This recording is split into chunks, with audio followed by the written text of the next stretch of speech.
The slap echoed louder than the crystal chandelier. For half a second, the entire ballroom froze. The music died mid-note. Champagne glasses hovered in the air. Conversations just collapsed into silence as every single head turned toward the sound of sharp, humiliating crack that had just landed across a woman's face. She didn't scream. She didn't tape and flinch. She only tasted blood. The manager's hand dropped slowly, as if even he couldn't believe what he'd just done. "You don't speak to staff like that," he snapped, loud enough for everyone to hear, especially when you don't belong here. The woman stood perfectly still, her eyes lowered, her palm resting lightly against her cheek. Her elegant, understated black evening dress did nothing to signal who she really was. To them, she was just another guest who had dared to question authority. No one noticed the way her fingers trembled. No one noticed the single tear that slid down her cheek. Not from pain, but from something far, far deeper. Because what none of them knew was that they had just slapped the owner of the hotel. And in exactly 9 minutes, every single person responsible would lose everything. But before that happens, you need to understand how she ended up standing there, humiliated, in her own 5-star hotel, and why she chose not to reveal herself immediately. The night had begun with restraint. Amara Cole had walked into the hotel she owned without any announcement. No entourage, no security. She did this once every year, anonymous inspections. Quiet observation. She believed truth only shows itself when power stays silent. Her father had taught her that before he passed, having built this empire brick by brick, she inherited not just his wealth, but also his suspicion, especially as a black woman in spaces that never expected her to be at the top. Tonight was the hotel's annual Investa Gala, a room full of donors, executives, and self-appointed elites who believed their money granted them moral authority. Amara watched everything. She saw a server get scolded for moving too slowly, even though his hands were shaking from exhaustion. She saw a housekeeping woman apologize for a stain that wasn't even hers. She watched laughter turn sharp and cruel when they thought no one important was listening. Then she saw the child, a little girl maybe 7 years old, clinging to her mother's skirt near the buffet. The mother whispered something, embarrassed, her eyes darting around the room. The child's stomach growled, loud enough for Amara to hear it over the music. The girl reached for a simple bread roll. Before her fingers could even touch it, the manager stormed over. "This area is for guests," he barked, "not for freeloaders." "She's with me," the woman whispered. "I work in laundry. I just needed permission."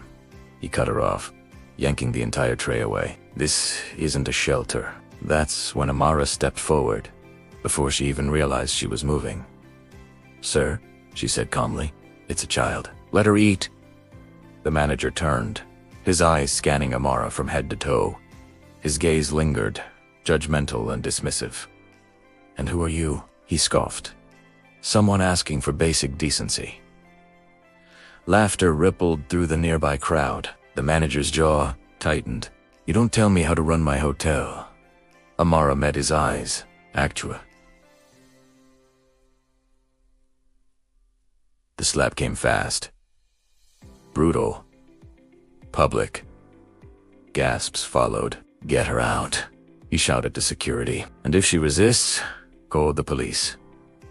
Security said something in Amara's posture made them uneasy, but hierarchy won. She was escorted to the side of the ballroom. 9 minutes. That's how long it took for the truth to arrive. Amara stood there silently, blood drying at the corner of her lip. She didn't wipe it away.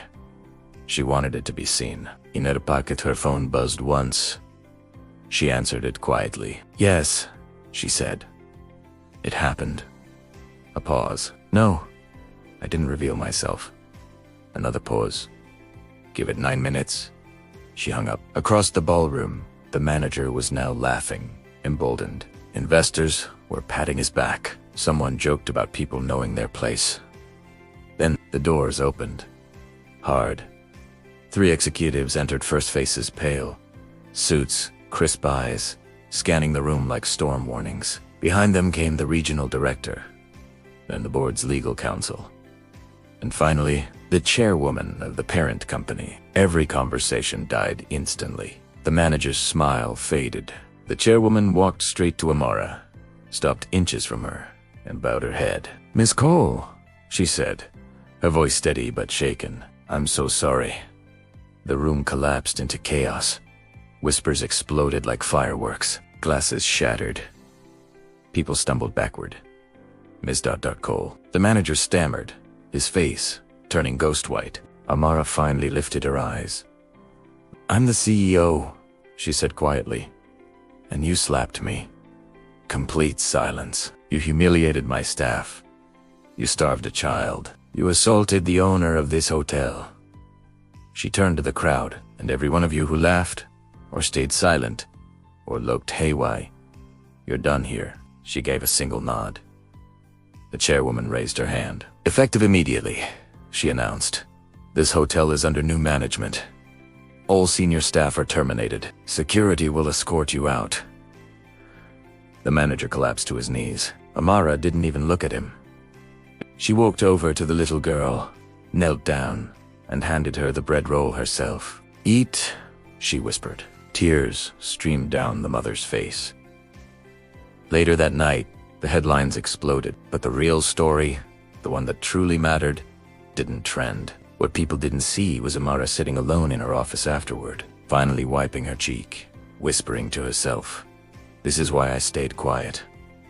Because power doesn't reveal cruelty, silence does. If you made it to the end of this story, tell me where you're watching from in the comments. Stories like this matter. Dignity matters. And sometimes, justice arrives exactly 9 minutes late. But right on time. Thanks for watching.